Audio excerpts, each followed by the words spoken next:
আপনি কি শুনতে চান বউ আর প্রেমিকার মধ্যে পার্থক্য? যদি শুনতে চান অবশ্যই ভাইয়ের রিয়েল পেজ ইওর জয়কে ফলো দিয়ে রাখবেন এবং রিয়েল পেজ থেকে ভিডিওটা দেখতে পেলে অবশ্যই বেশি বেশি করে শেয়ার করবেন। বউ আপনাকে সকাল সকাল চা করে দিবে, প্রেমিকা ফোন দিয়ে মিষ্টি কণ্ঠে বলবে শুভ সকাল। বউ আপনার পছন্দের খাবারগুলো রান্না করে নাস্তার টেবিলে সাজিয়ে রাখবে, প্রেমিকা তার প্রিয় খাবার খেতে খেতে বলবে খাইছো। দুপুরে আপনি গোসল করতে যাবেন, বউ বালতিতে পানি ভরে রাখবে, আপনি ঠান্ডা পানি বয়ে পেলে পানি গরম করে রাখবে। বুলে টাওয়ালটা ফেলে রেখে আসলেন, বউ সেটাও এগিয়ে দিবে। আর প্রেমিকা দুপুর হলে বলবে গোসল করতে যাও, আম্মু বকছে আমিও গেলাম। বিকেলে বউ আহ্লাদ করে চোখে একটু কাজল দিবে, আপনাকে আকৃষ্ট করতে চাইবে। আর প্রেমিকা বিকেল হলে রোজ রোজ দেখা করার চাপ দিবে, দেখা করতে গেলে যে কত খরচ তা প্রেমিকা বুঝতে চাইবে না।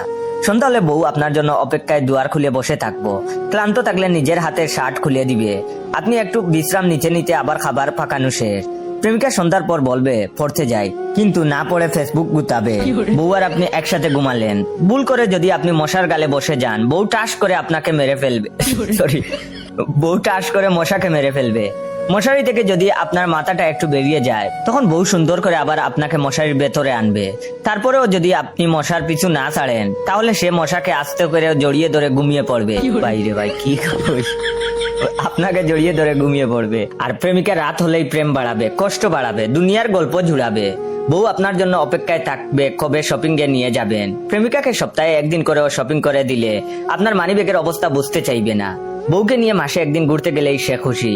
প্রেমিকাকে নিয়ে রোজ বেরোলেও সে বলবে তার জন্য আপনার সময় নাই। বউ আপনার কাপড় চোপড় সব ধুয়ে দিবে, প্রেমিকা নাক ছিটকাবে। এক শার্ট লাগাতার 3 দিন পরে গেলে বউ আপনাকে জোর করে গোসল করিয়ে দিবে, আর প্রেমিকা বলবে খাচ্চর। বউ আপনার সারা ঘর গুছিয়ে রাখবে, বিছানা থেকে শুরু করে উঠান ঝাড়ু দেওয়া পর্যন্ত।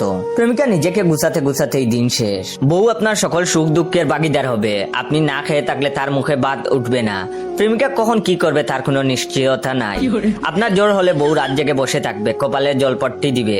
প্রেমিকা বারবার ফোন করে বলবে ঔষধ খাইছো। বউ আপনার বাচ্চা কাচ্চার আম্মু হবে। আর প্রেমিকাকে বিয়ের কথা বললে বলবে আমি এখনো বাচ্চা একটা মেয়ে। আপনি বিপদে পড়লে বউ নিজের গহনা বিক্রি করে দিতেও রাজি। আর একই ক্ষেত্রে প্রেমিকা বড় জোর কয়েকজন ভাইয়াকে ফোন দিবে। বউ থাকলে আপনার আর একা একা লাগবে না, শীতে কম্বলের তলে ঘুমটা হবে আরামদায়ক। সকালে তার মিষ্টি হাসিটা দেখে আপনি আবার পাগল হয়ে যাবেন। হ্যাঁ ভাই, আর দেরি করবেন না। আপনি যত হিসাবই করেন না কেন, দেখবেন প্রেমিকার চেয়ে বউ অনেক ভালো। প্রেমিকা বিয়ের পর বউ হয়ে ভালো হয়ে যায়। তাই আর না, আর কোনোভাবেই না, হয় বিয়ে করুন, না হলে প্রেমিকাকে বউ বানান। বউ ছাড়া জীবনটা একদম অচল। যে কোনো উপায়ে বাপজানকে বুঝাতে সক্ষম হন যে বউ একটা ছেলের জন্য কতটা উপকারী, কতটা দরকার। আমিও আগে এমন ভাবতাম, বিয়ের পর বুঝতেছি টেলা। কচু সারাদিন তো দৌড়ের উপরে রাখে, আবার মাঝে মধ্যে মোবাইলটা হাতে নিলেই সে বলে কার সাথে লাইন মারতাস। আমার প্রতিবেশী এক চাচি তার ছেলের জন্য গত 3 বছর ধরে মেয়ে খুঁজে চলেছেন। এই তো সেদিন এক মেয়েকে পছন্দ হলো তাদের, তবে বিপত্তি বেঁধেছিল মেয়ের চ্যাপ্টা নাক নিয়ে। চাচি বাড়ি এসে বললেন চ্যাপ্টা নাকের মেয়েরা খচ্চর হয়, কাজেই এই মেয়ে ঘরে আনা যাবে না। বরাবরের মতো সবাই চাচির কথা মেনে নিলেন। তার কিছুদিন আগে খাদেমপুরের মুন্সি বাড়ির মেয়ে লুবনার সাথেও তিনি বিয়েটা ভেঙে দিয়েছিলেন। লুবনা পাড়ার সব ছেলেদের রাতের ঘুম হারাম করে দেয়। এবার ভাবুন মেয়ের গ্লামার কোন পর্যায়ে। চাচি তখন বাড়ি এসে বললেন মেয়ের রূপ নিয়ে কোনো কিছু বলার সাহস আমার নেই, তবে এই মেয়ের চরিত্রহীনা হবার সম্ভাবনা আছে। চাচাতো ভাইয়ের রাতের হারাম করা ঘুম হালাল করতে চেয়েছিল, অথচ তার মায়ের এমন ভবিষ্যৎবাণী তার হালাল হতে যাওয়া ঘুমকে আবার হারাম করে দিল। গত মাসে পীর সাহেবের নাতনিকে দেখে বললেন তাদের পরের সপ্তাহে বিয়ের দিন তারিখ জানানো হবে। তারপর চাচি সমাজ বাড়ি এসে সিদ্ধান্ত নিল এই মেয়েকে বিয়ে করানো যাবে না। চাচির বাধ্যগত স্বামী মিনমিন করে তখন বললেন পীর বাড়ির মেয়ে, একটু ভেবে দেখলে হয় না। চাচি তখন আঙ্গুল উঠিয়ে বললেন মেয়ের গোলাপ বক্ষের মতো লম্বা, এই মেয়ের সাথে বিয়ে দিলে আমার ছেলের পথে ঘাটে বিপদ হবে। তুমি তো ছেলেকে পেটে ধরনি, ছেলের মায়া তুমি কি বুঝবে। চাচা তখন ছেলের মায়ার চেয়ে নিজের জানের মায়া করেই ওই যাত্রায় চুপ গেলেন। চাচির এক ননদ এসে আবদার করলেন তার বাসুরের মেয়েটাকে যেন একবার হলেও দেখে আসেন। চাচি সমাজ দলবল নিয়ে মেয়ে দেখতে গেলেন। মেয়ে দেখে খুশিতে একেবারে গদগদ অবস্থা।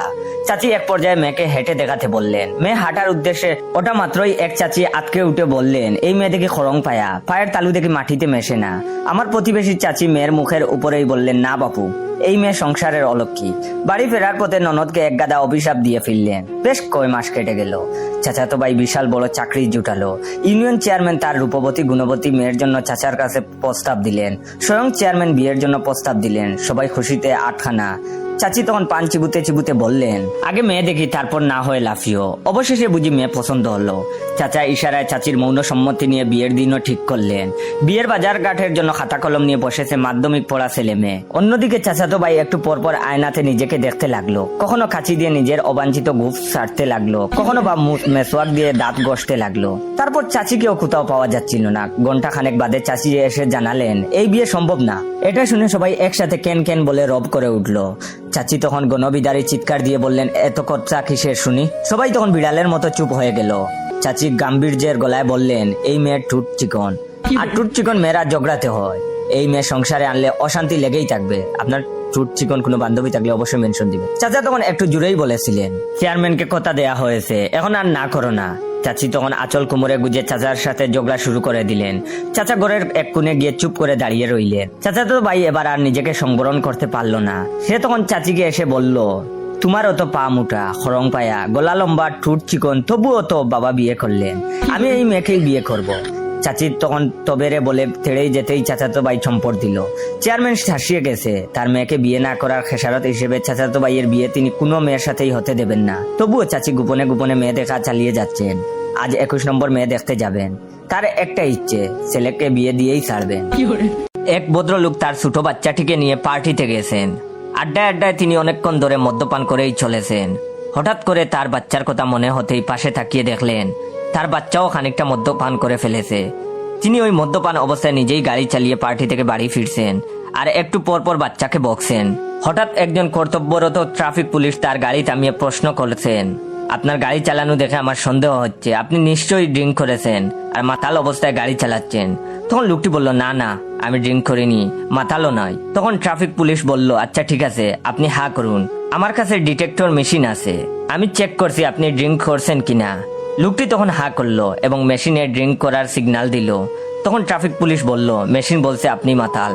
তখন লোকটি বলল, আপনার মেশিনই নষ্ট। তখন ট্রাফিক পুলিশ বলল, অসম্ভব। তখন লোকটি বলল, ঠিক আছে, আপনি আমার এই ছোট্ট বাচ্চার মুখে মেশিনটা ধরুন, দেখি কি সিগন্যাল দেয়। এতটুকু বাচ্চা তো আর মদ্যপান করবে না। তখন ট্রাফিক পুলিশ বলল, ঠিক আছে বাবু, মুখটা হা করো তো। তখন বাচ্চাটি মুখ হা করলো এবং মেশিনে যথারীতি মাতাল সিগন্যালই দিল। সঙ্গে সঙ্গে ট্রাফিক পুলিশটি লজ্জিত হয়ে বলল, আপনার সময় নষ্ট করার জন্য সরি, অনেক দিনের পুরনো মেশিন তো, তাই মাঝে মধ্যে ডিস্টার্ব করে, ডোন্ট মাইন্ড। ছাত্রকে পড়াচ্ছি, আন্টি এসে পাশের বিছানায় বসলেন। বললেন, জয়, আজ একটু বেশি পড়িও ওকে, আর দেরি করে যেতে হবে তোমাকে। আমি আন্টির মুখ হতে কথা কেড়ে নিয়ে মুখ মলিন করে তার দিকে তাকালাম আর বললাম, কিন্তু আন্টি, আমার তো একটু তাড়া আছে, রাত 8টার মধ্যে বেরিয়ে যেতে হবে, খুব ইমার্জেন্সি। বাস্তবে কোনো তাড়া নেই, সব মিথ্যা কথা। আন্টি তখন একটা দীর্ঘশ্বাস ছেড়ে বললেন, আসলে আজ তোমার আঙ্কেল বলছিলেন বাসার সবাইকে নিয়ে বিয়ানীবাজার জেস্ট রেস্টুরেন্টে ডিনার করবে, তার প্রমোশন হয়েছে এই খুশিতে, সে তোমার কথাও বলছিল। যাই হোক, এই খুশিটা তোমার সাথে ভাগ করতে পারবো না, আমার খারাপ লাগছে। এদিকে আন্টির কথা শুনে আমার মুখ বেবাচেকা হয়ে যায়, চোখে বেসে উঠে। হলে ফিরে এক পিচ ফার্মের মুরগির আঁশ ছাড়িয়ে খাচ্ছি, পাতলা ডালের সমুদ্রে ভাসছি।